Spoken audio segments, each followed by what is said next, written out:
जी हिंद हमारे प्यारे छोटे भाई और बहनों, आप सभी भाभी अध्यापकों का डीएलएड के नंबर 1 यूट्यूब चैनल एजुकेशन 24/7 में आप सभी का स्वागत है। सभी अपने प्यारे छोटे भाइयों बहनों को इस वीडियो में यूपी डीएलएड सेकेंड सेमेस्टर के हिंदी का पेपर अभी जो है आप सभी का समाप्त हो चुका है। द्वितीय सेमेस्टर 2025 और हिंदी का ये पेपर जो है अभी भी समाप्त हुआ है। इसको मैं पूरा सॉल्व कराने वाला हूँ। इस पेपर को जो है आपके सामने यहाँ पे पूरा पेपर आप सभी देख सकते हैं। एक एक क्वेश्चन जो है आप सभी के 18 क्वेश्चन तक जो है यहाँ पे मैं पूरा सॉल्व कराने वाला हूं, जिससे कि आप सभी को पता लग सकेगा कि कौन सा क्वेश्चन आप सभी का सही है और कौन सा क्वेश्चन गलत है, जिससे आप सभी को एक अप्रोक्स आइडिया हो जाएगा कि अब आप सभी के हिंदी के रिजल्ट में जो है आप सभी के जो है हिंदी के पेपर में जो है आप सभी के कितने नंबर बन रहे हैं। जो भी नंबर आप सभी के बनेंगे, सबसे पहले आप सभी का समय न बर्बाद करते हुए सबसे पहले हम लोग अपना क्वेश्चन एक एक करके बहुत तेजी से जो है आप सभी को सॉल्व कराने वाला हूं। तो ध्यान से इस वीडियो को देखिएगा। सबसे पहले हम लोग अपने वस्तुनिष्ठ प्रश्न से शुरुआत करेंगे, उसके बाद से आएंगे अति लघुत्तरी पे, फिर आएंगे उसके बाद से लघुत्तरी पे, जिससे कि सारे प्रश्न का जो है सॉल्यूशन आप लोग को मिल सके। तो सबसे पहले हम लोग यहाँ पे शुरुआत करते हैं वस्तुनिष्ठ प्रश्न पे। तो यहाँ पे पहला प्रश्न ये कह रहा है कि रानी केतकी की कहानी के रचयिता कौन है। ये बहुत ही आसान क्वेश्चन पूछा गया था आप सभी के पेपर से। तो इसके जो रचयिता हैं, इसके इंशाअल्लाह खां है। तो आप लोगों ने इंशाअल्लाह खां मारा होगा पहले का जो है तीसरा ऑप्शन, तो ये आप सभी का राइट आंसर हो जाएगा। उसके बाद से आते हैं क्वेश्चन नंबर दूसरे पे। क्वेश्चन नंबर दूसरा कह रहा है उच्चारण शिक्षण का सर्वाधिक उपयुक्त समय होता है, यानी कि उच्चारण शिक्षण का सर्वाधिक उपयुक्त समय होता है एक बालक के लिए।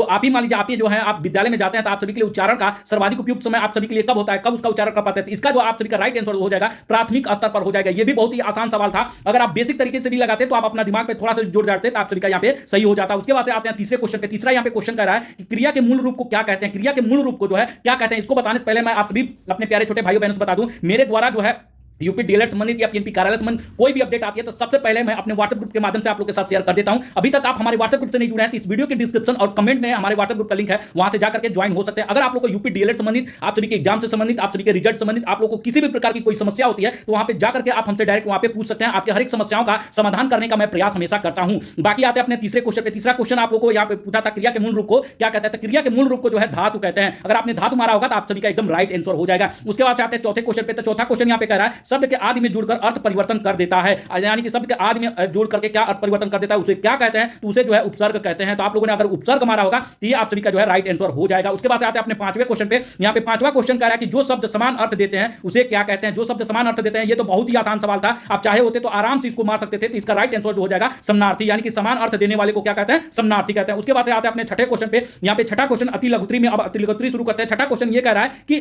जो है लिखित अभिव्यक्ति के दो उद्देश्य बताइए। लिखित व्यक्ति के जो है दो उद्देश्य बताना था, तो आप इसको बता सकते थे ज्ञान की सुरक्षा और दूसरों को संदेश देना। इसके बारे में दो आप आराम से इसको लिख सकते थे। उसके बाद से आते हैं सातवें क्वेश्चन पे। सातवां क्वेश्चन का अर्थ की दृष्टि से शब्द के दो भेद बताइए। अर्थ की दृष्टि से आपको दो भेद बताना था, तो आप बता दिए होते, एक वाचक होता है और एक जो है एक अर्थवाचक होता है। अर्थवाचक होता है, आप दो आराम से यहाँ पे लिख सकते थे। मैंने जबकि यहाँ पे अगला क्वेश्चन आता है आठवें क्वेश्चन पे। आठवां क्वेश्चन यहाँ कह रहा है योजक चिन्ह का प्रयोग करते हुए दो उदाहरण बताइए। सबसे पहले एक बात समझ लीजिए, योजक चिन्ह पूछा था, ये तो आप सभी के लिए बहुत ही आसान क्वेश्चन था, आप इसको आसानी से कर सकते थे। इसको बताने से पहले मैं आप लोग को बता दूं, मेरे द्वारा जो है आप सभी का हर एक पेपर का यहाँ पे सॉल्यूशन कराया जा रहा है। हर एक पेपर का मैं यहाँ पे सॉल्यूशन प्रोवाइड करा रहा हूं। अगर किसी भी पेपर का अभी तक आप सॉल्यूशन नहीं देखे हैं तो जाकर के हमारे चैनल पर देख सकते हैं। और अभी तक हमारे चैनल को सब्सक्राइब नहीं किया है तो सबसे पहले चैनल को सब्सक्राइब कर लीजिएगा, जिससे कि आपको यूपी डीएलएड और पीएनपी कार्यालय संबंधी हर एक महत्वपूर्ण जानकारी सबसे पहले सबसे सटीक यहाँ पे आप लोग को मिलती रहती है। अब यहाँ पे आ जाते हैं कि योजक चिन्ह होता क्या है। सबसे पहले ये बात समझिए, योजक चिन्ह जैसे आप लिखते हैं ना माता और ये पिता, ठीक है, यही जो चिन्ह हो जाता है ये योजक चिन्ह हो जाता है। यहाँ पे कह रहा है योजक चिन्ह का प्रयोग करते हुए, तो आप ऐसे भी लिख सकते थे और भी लिख सकते थे, माता और पिता, ऐसे भी लिख सकते थे, भाई और बहन, भाई और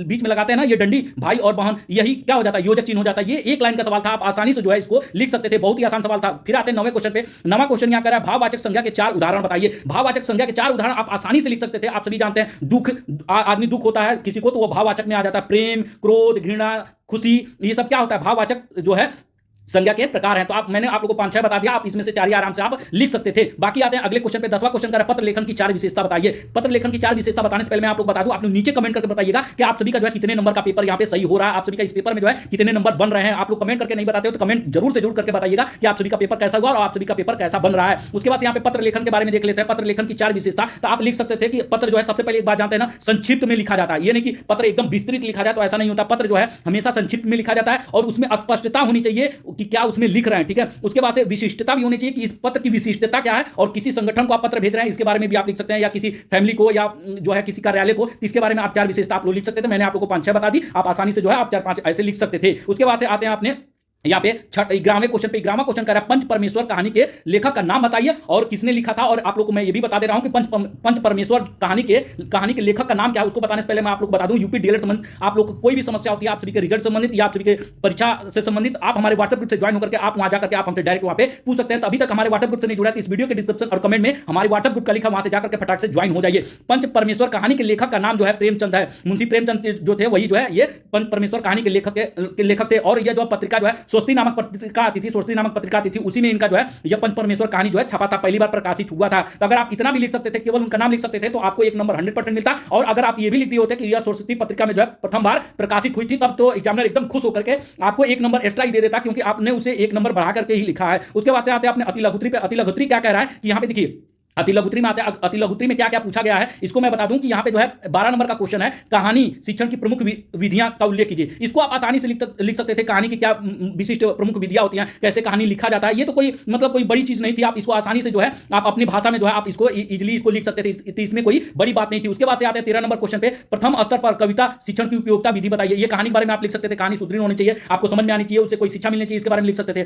13 नंबर क्वेश्चन का प्राथमिक स्तर पर कविता शिक्षण की उपयोग विधि बताइए। कविता इसलिए कहा जाता है कि आप सभी को आसानी से याद हो जाए, आपको जो है उसके बारे में अच्छे समझ में आए, इसको जो आप ऐड करके जो है इसको आसानी से लिख सकते थे। मैंने आप लोगों को अपने व्हाट्सएप ग्रुप में आप लोग को ऑलरेडी सुबह ही बता दिया था कि इस बार का हिंदी का पेपर जो है आराम से नॉर्मल ही आएगा, आसानी आएगा, आप सभी को परेशान नहीं होना। और आपके सामने यहाँ पे देख सकते हैं कि आज का पेपर जो है हिंदी का पेपर आसानी आया। उसके बाद 14 नंबर क्वेश्चन पे आता है, समाज के कितने भेद होते हैं। आप सभी जानते हैं समाज आप लोग बहुत पहले से पढ़ते आ रहे हैं, समाज के कितने भेद होते हैं। तो समाज के जो है 6 भेद होते हैं। और कौन कौन से भेद होते हैं उसके बारे में बताने से पहले आप लोग को बता दूं, आज सुबह ही मैंने इस पेपर के बारे में आप लोग को बताया था कि आज का जो हिंदी का पेपर होगा वो बहुत ही आसान आएगा, नॉर्मल आएगा, आप सभी को परेशान नहीं होना। थोड़ा बहुत भी आप पढ़े तो हिंदी में आसानी से आप पास हो जाएंगे और अच्छा नंबर लेकर आएंगे। और आपके सामने यह पेपर है, देखिए 100% मेरी जानकारी हमेशा सही होती है। आज का पेपर जो है आसान आया, हर डेली का पेपर जो है मैं हमेशा एनालिसिस करके आप लोगों को बताता हूं कि आज का पेपर कल का पेपर कैसा आने वाला है। तो आप अभी तक हमारे व्हाट्सएप ग्रुप में नहीं जुड़े हैं, इस वीडियो के डिस्क्रिप्शन और कमेंट में हमारे व्हाट्सएप ग्रुप का लिंक है, वहां से जाकर के ज्वाइन हो सकते हैं। अगर आप लोग को यूपी डीएलएड संबंधित, आपके रिजल्ट संबंधित, आप सभी के परीक्षा संबंधित कोई भी दिक्कत होती है तो वहां पे जाकर के आप हमसे वहां पे डायरेक्ट पूछ भी सकते हैं। सबसे पहले समाज के जो 6 भेद होते हैं आप सभी को मैं बता दूं, एक द्विग समास होता है, द्वंद्व समास होता है, ठीक है, द्विग समास लिख सकते थे, द्वंद्व समास लिख सकते थे, अव्ययी भाव समास होता है, उसके बाद से जो है आप सभी का कर्मधारक समास होता है, बहुब्रीहि समास होता है, उसके बाद से तत्पुरुष समास होता है। तो आप ऐसे जो है सभी का नाम यहाँ पे 6 लिख सकते थे। उसके बाद आता है 15 नंबर क्वेश्चन पे। 15 नंबर क्वेश्चन का उपसर्ग और प्रत्यय में अंतर स्पष्ट कीजिए। आप सभी जानते हैं उपसर्ग क्या होता है, जो शब्द के आगे जुड़ करके नया शब्द बनाता है उसको उपसर्ग कहते हैं। और प्रत्यय क्या होता है, शब्द के पीछे जुड़ करके नया शब्द बनाता है उसे प्रत्यय कहते हैं। तो इसको आप आसानी से इसको लिख सकते थे। उसके बाद से 16 नंबर क्वेश्चन का विराम चिन्हों के प्रकार लिखिए। विराम चिन्हों का क्या प्रकार होता है, तो आप सभी जानते हैं विराम कई प्रकार के चिन्ह होते हैं। एक जो होता है पूर्ण विराम होता है, एक अर्ध विराम होता है, एक क्वेश्चन मार्क होता है, ऐसे जो है बहुत सारे विराम चिन्ह होते हैं। तो इसके बारे में आप आसानी से लिख सकते थे। आपने लिखा होगा तो आपको अच्छा नंबर मिला भी होगा। उसके बाद आते हैं 17 नंबर क्वेश्चन पे, सर्वनाम किसे कहते हैं और सर्वनाम के प्रकार लिखिए। ये तो बहुत ही आसान क्वेश्चन था, मुझे लगता है कि आप लोगों ने इसको अच्छे से लिखा होगा कि सर्वनाम किसे कहते हैं। आप संज्ञा, सर्वनाम, क्रिया, विशेषण इसके बारे में अच्छे से पढ़ते आ रहे हैं, इसको आप आसानी से लिखे भी होंगे। उसके बाद आते हैं अनौपचारिक पत्र किसे कहते हैं लिखिए, और अनौपचारिक पत्र लेखन के विभिन्न अंग बताइए। ये भी देखिए बहुत ही आसान क्वेश्चन, ये तो कई बार पूछा जा चुका है आज तक बीटीसी के इतिहास में जो है। अब डीएलएड कर हर साल ये क्वेश्चन पूछा जाता है, इसको मुझे लगता है कि आप सभी ने जो है इसको अच्छे से लिखा होगा कि अनौपचारिक पत्र क्या होता है, ऑफिशियल होता है कि अनऑफिशियल होता है। आप नीचे कमेंट करके इसको जरूर बताइएगा। अनौपचारिक पत्र जो है ऑफिशियल होता है कि अनऑफिशियल होता है, किसके बारे में होता है, नीचे कमेंट करके जरूर बताइएगा। और जो है इस वीडियो को अपने हर एक भाई बहन के साथ शेयर जरूर कीजिएगा और अपने कॉलेज ग्रुप में शेयर जरूर कर दीजिए, जिससे कि सभी हमारे प्यारे छोटे भाई बहन मिलान कर पाएंगे अपना कि उनका कितने नंबर का यहाँ पे सही हो रहा है। बाकी अगला भी पेपर होगा तो उसको मैं लगातार आप लोगों को सॉल्यूशन प्रोवाइड करा रहा हूं। और आप लोगों ने अभी तक किसी भी और सब्जेक्ट का सॉल्यूशन नहीं देखा है तो जाकर के हमारे चैनल पे सारे पेपर का सॉल्यूशन पड़ा हुआ है, उसको देख सकते हैं। और चैनल को अभी तक सब्सक्राइब नहीं किया तो चैनल को भी सब्सक्राइब कर सकते हैं। और अभी तक हमारे व्हाट्सएप ग्रुप से नहीं जुड़े हैं तो इस वीडियो के डिस्क्रिप्शन और कमेंट में हमारे व्हाट्सएप ग्रुप का लिंक है, वहां से जाकर के ज्वाइन हो सकते हैं। बाकी अपने आगे की पढ़ाई बेहतर से बेहतर तरीके से कीजिए। इस वीडियो में दोस्तों इतना ही। जय हिंद, वंदे मातरम।